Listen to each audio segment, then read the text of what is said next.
estuvimos sometidos a una doctrina del imperio norteamericano. A los obreros les decía independencia sindical, independencia política, que los obreros no podían hacer política, pero sí las marchas sindicales, marchas sociales. Y a los campesinos nos decían que es delito hacer política. Nuestra política era pala y pico del altiplano, hacha y machete del oriente boliviano. Quiero decirles, hermanas y hermanos, para mí nuevamente es como un sueño recibir este reconocimiento, esta distinción de dos universidades de Argentina. Algún momento comentaba, yo me fui de Orinoca, Oruro, al departamento de Cochabamba, la zona del trópico más conocida como Chapare, a sobrevivir, a mejorar la economía familiar, así como muchos hermanos del altiplano boliviano, del valle, nos vamos a la Amazonía boliviana para cómo desarrollar nuestra economía. Y la zona del trópico de Cochabamba, más conocida como zona de los cocareros, productores de la hoja de coca, era la síntesis de la pobreza de Bolivia. Nos íbamos allá para tomar tierra, la mal llamada colonización, que finalmente eran nuevos asentamientos en tierras fiscales en la zona del trópico. Y ahí nos damos cuenta que había un problema profundo, no solamente un tema social ni cultural, sino un tema político, un problema económico, un problema de soberanía, que desde la zona del trópico de Cochabamba imperaba el imperio norteamericano, las agresiones de carácter imperial con su modelo neoliberal. Y lo peor es, ¿quién nos decía los campesinos originarios cuando habían protestas de reivindicación, de cuestionamiento del modelo económico, de erradicación de cultivo de coca, cero coca? Y cuando se planteaba temas profundos, de transformaciones profundas, la respuesta era que la política del campesino es hacha y machete. Si planteas transformaciones profundas para Bolivia, es ahora un delito, es un pecado, por tanto procesados o perseguidos o confinados.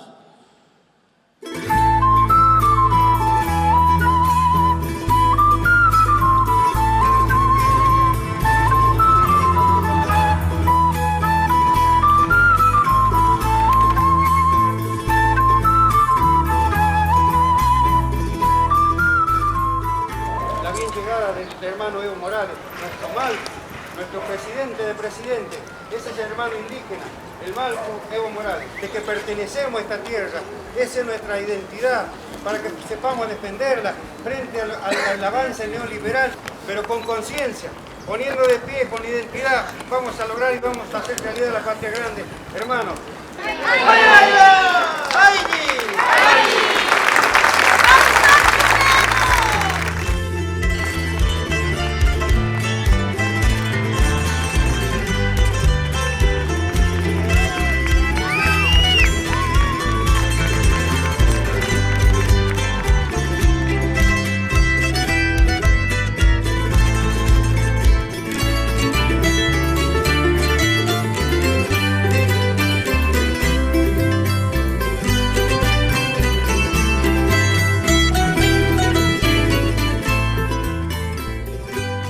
Pero desde la zona del trópico de Cochabamba, con la base militar norteamericana, con la DEA de Estados Unidos, con todas las políticas, programas que manejaba la Embajada de Estados Unidos, era violar la soberanía, evitar que Bolivia se libere, y las luchas sociales a la cabeza de la Central Obrera Boliviana, la máxima instancia de trabajadores, no era suficiente. Me acuerdo siempre con el debate que teníamos a veces junto a la Central Obrera Boliviana planteando nuevas políticas sociales o políticas económicas, nunca eran escuchados. Y lo peor es cuando el Estado no tenía soluciones, solo se firmaban acuerdos, y los acuerdos que nunca se cumplían. Y especialmente el movimiento campesino indígena originaria nos dimos cuenta que no solo era suficiente la lucha sindical, la lucha social o la lucha comunal, sino era importante acompañar con una lucha electoral. Y ahí nace este movimiento político, estaba viendo por allá, el movimiento al socialismo, más conocido como instrumento político por la soberanía de los pueblos. Y a los militares, ¿qué les decía? Que tienen que ser apolíticos. Y además de eso, a los militares policías, ¿qué les decía? Desde el imperio, que los enemigos internos de las Fuerzas Armadas es el movimiento obrero, es el movimiento originario indígena. Dividirnos. Esa era la doctrina norteamericana. Sin embargo, desde el sector más humillado en la historia de Bolivia, que es el movimiento campesino, indígena, originario, el más odiado, el más despreciado, el más discriminado, decidimos, gracias a nuestros dirigentes sindicales de la Confederación Sindical Única de Trabajadores Campesinos de Bolivia, de los llamados antes colonizadores, ahora interculturales, decidimos sin ninguna participación de carácter empresarial ni las ONGs. Y aquí nuestro hermano canciller David Choquebanca decía, nosotros mismos debemos gobernarnos para liberarnos de la dominación imperial, para acabar con el neoliberal. Así surge este movimiento político.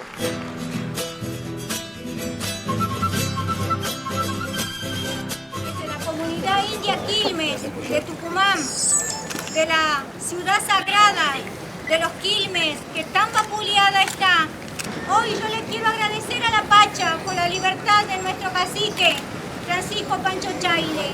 Y también quiero decir, como aquel hermano, como aquel Titaquín, que cuando partió dejando su tierra, dijo, tiro 4 hondazos hacia los 4 vientos y te pido, Pachamama, que mi fortuna se vuelva teja y carbón. Teja, que quiere decir que muchos seremos los indios, muchos seremos los originarios que saldremos de estas aulas, que saldremos desde el pueblo, que saldremos desde los gobiernos como este que tenemos en Quilmes. Carbón, ¿por qué? Porque volveremos con la riqueza de nuestra tierra y vamos a proteger nuestros recursos naturales. Pachamama, Cusilla, Cusilla. Pachamama, ayúdanos, ayúdanos. Y Pachamama, Callaya, Pachamama. Callaya. Los Quilmes somos parte de la nación diaguita.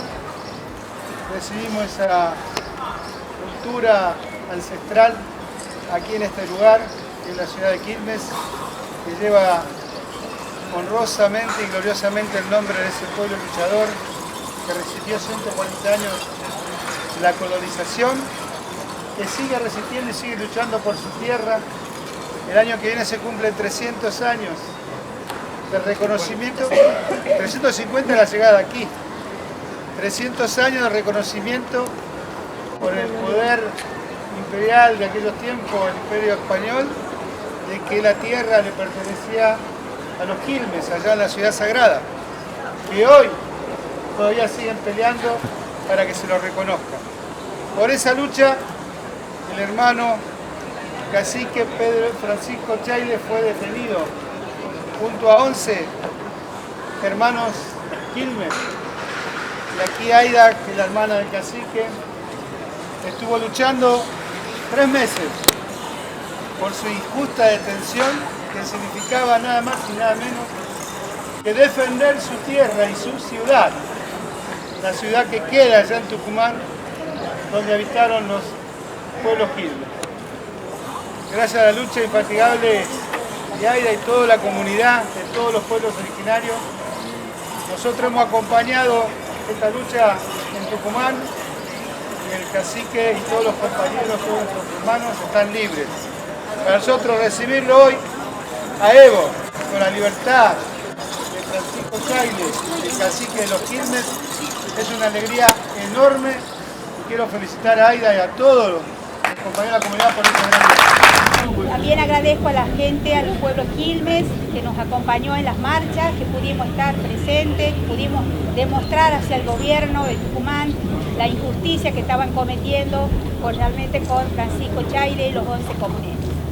Así que hoy me encuentro acá, victorio que Francisco Solano Chaile demanda hacia él. Por eso estoy acá presente, les agradezco a todos y les comento que tengo inmensa alegría porque ya lo tenemos prácticamente afuera y que se hizo justicia.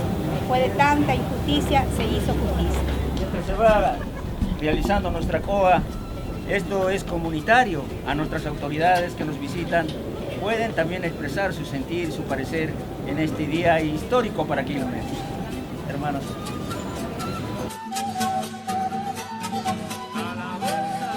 Yo no he llegado al Chapar a buscar ni la dirección sindical, menos esta gestión presidencial. He llegado allá a sobrevivir, a mejorar la economía. Les comento también porque si no hubiera sido presidente nunca hubiera habido doctor honoris causa.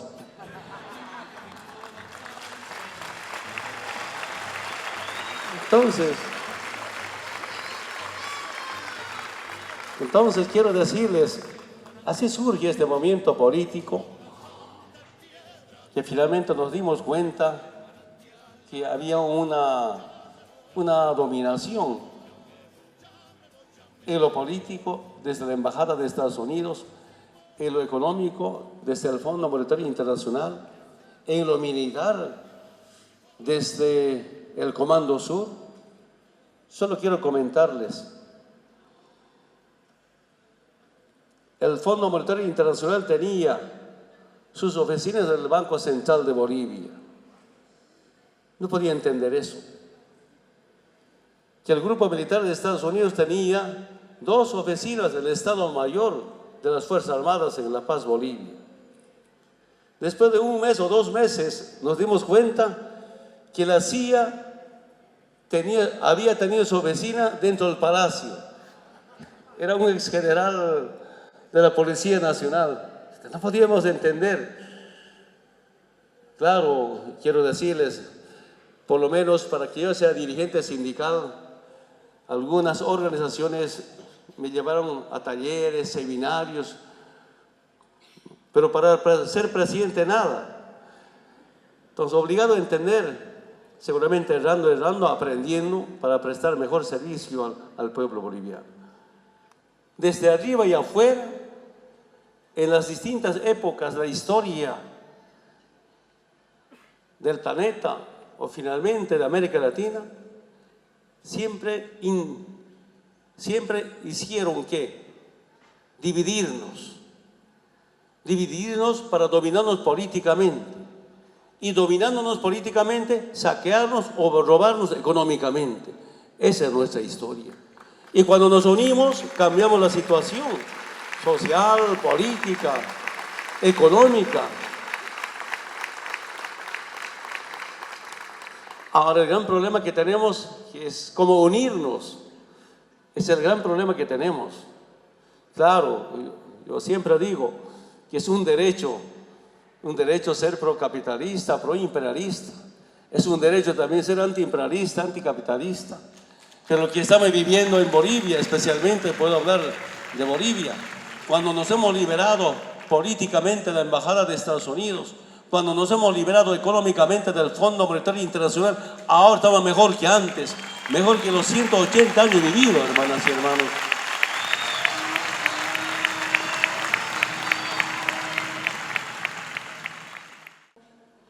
Me acuerdo perfectamente cuando teníamos debates para ir a las elecciones del 2005, decidimos cómo se puede cambiar esa constitución que representa al Estado colonial. Es la Asamblea Constituyente. ¿Y cómo podemos ser la Asamblea Constituyente? Lo que dijimos que no solamente sea con partidos que tienen representación parlamentaria. Varias veces hicieron Asamblea Constituyente o la reforma de la Constitución, pero ¿quiénes participaban? Solamente partidos que tenían parlamentarios, sean senadores o diputados.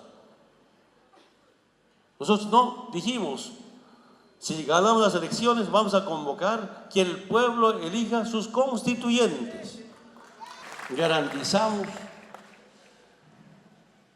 ese acto político.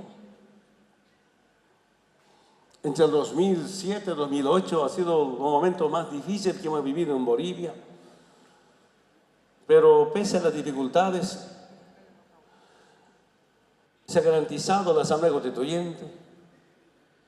Grupos que representaban ese pensamiento proimperialista con los conservadores hasta expulsaron a los constituyentes, es decir, a la Asamblea Constituyente de la capital antes de la República de Bolivia, Sucre.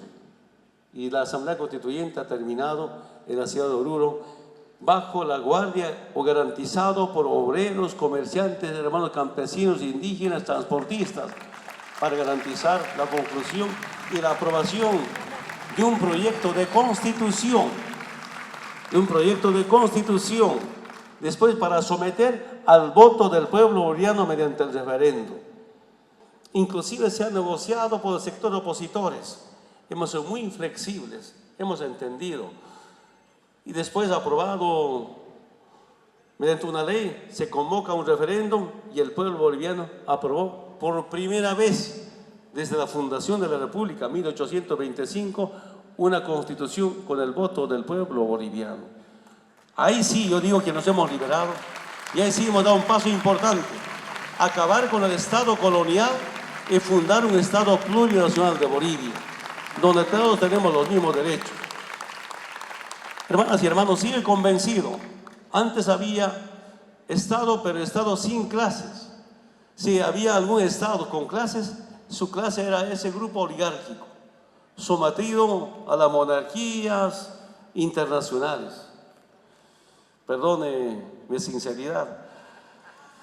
Saben, compañeras y compañeros, primera vez, bueno, no conozco muy por acá, pero que siento, que perdone si está el embajador de España por acá, pero cuando tiene que ver posesión de un presidente en Sudamérica o América Latina, hay que invitar, si no es al rey, al príncipe.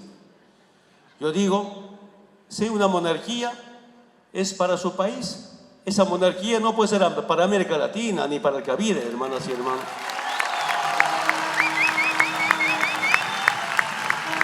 Respetamos sus formas de Estado en todo el mundo.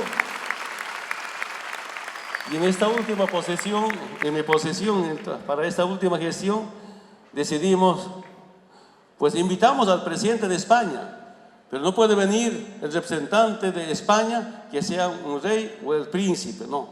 Que venga el presidente, bienvenido ser el presidente de España. Y empezamos a liberarnos.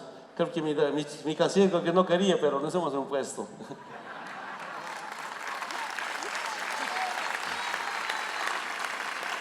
Pero algunos temas importantes de nueva Constitución, que los recursos naturales no pueden ser de las transnacionales, sino de los bolivianos bajo la administración del Estado. Sobre el tema de los servicios básicos no puede ser de negocio privado, sino es un derecho humano, por tanto debe ser de servicio público. Agua, energía, teléfono. Y un tema que incluimos los valores de los pueblos andinos en especial en la Constitución, el Amazúa, Amayuya, Amaqueya. No robar, no mentir, ni ser flojo, bueno, no ser perezoso, ni de flojo.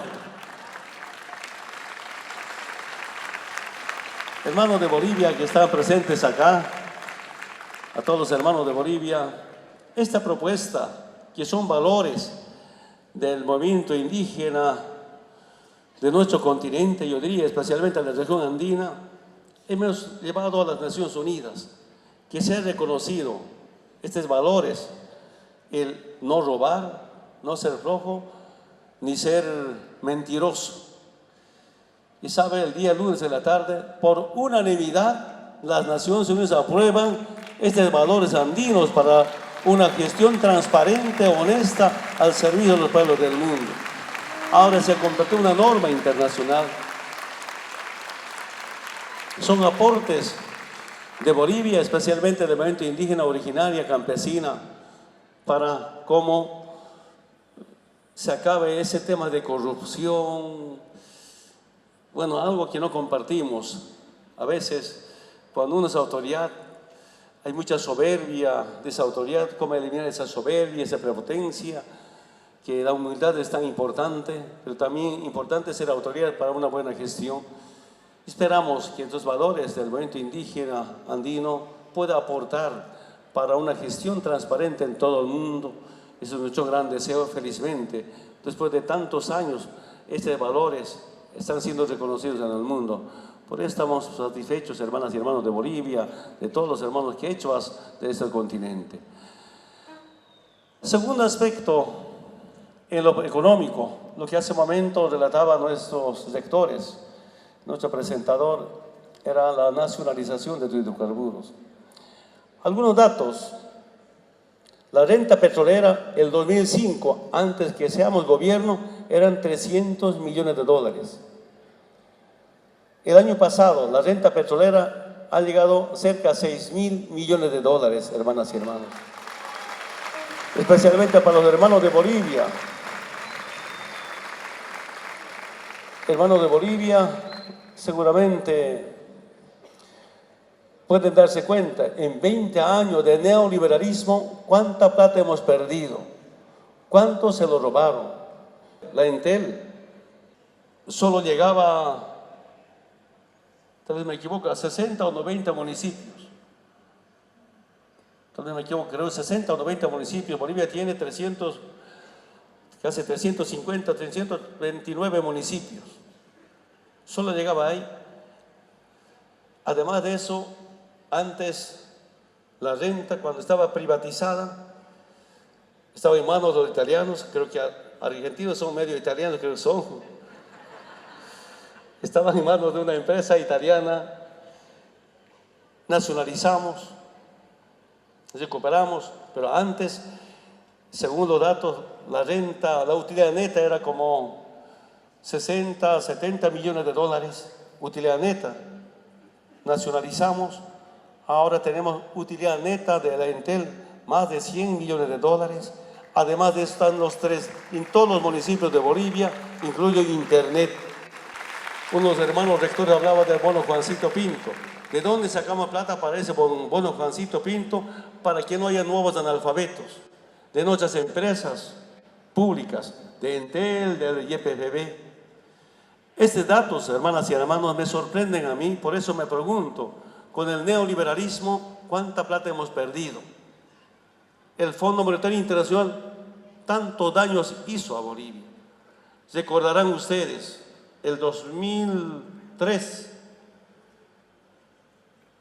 hubo un problema de enfrentamiento entre policías y militares. Nada menos en la Plaza Murillo, muertos militares enfrentados a bala. La Central Obrera Boliviana marchando contra una política impuesta del Fondo Monetario Internacional, que era para reducir el déficit fiscal, impuesto al salario, y los asalariados rechazando, militares y policías enfrentados, muertos, heridos. Ustedes deben recordar, y especialmente los hermanos bolivianos, los gobiernos de turno del pasado, entre septiembre, octubre, noviembre, rumbo a Estados Unidos a prestarse plata para pagar aguinaldo, en especial, a veces hasta pagar sueldo. Eso era la situación económica del país. Yo mismo tenía mucho miedo, me acuerdo siempre. Para dejar de ser un estado mendigo, un estado limosnero, necesito unos 2, 3, 4 años, decía. Algunos equipos técnicos del Ministerio de Finanzas, en especial, ¿qué me pedían? Presidente, hay que realizar un gran paquete para llevar al Club de París para que nos dé plata. A un presidente indígena le va a dar plata. Otro me dice, presidente Evo, hay que hacer un paquete para que nos donen los países desarrollados y que vengan a sesionar a Bolivia, así vamos a sacar más plata. O sea, hay una mentalidad como expertos solo para pedir plata. Y yo tenía mucho miedo, acepto o no acepto, y callaba, no decía sí ni no. Pero como nacionalizamos los hidrocarburos el 1 de mayo del 2006, entre septiembre y octubre, revisamos los datos económicos, ya no faltaba plata, sobraba plata más bien, y por eso hemos creado el bono Juancito Pinto el primer año de nuestra gestión. Yo no era experto, tenía mucho miedo, pero nos ha sorprendido. Hermanas y hermanos, qué tan importante ha sido en conjunto pensar algunos de nuestros profesionales, decidir inspirado en la lucha de los movimientos sociales, los dirigentes que tienen mucha conciencia social, juntos definimos, y ahora políticamente no decide Estados Unidos, ni económicamente no decide el Banco Mundial, menos Fondo Monetario Internacional, y por eso a veces yo decía, ahora en Bolivia no mandan los gringos, sino mandan los indios. Eso es apoyado por otros compañeros.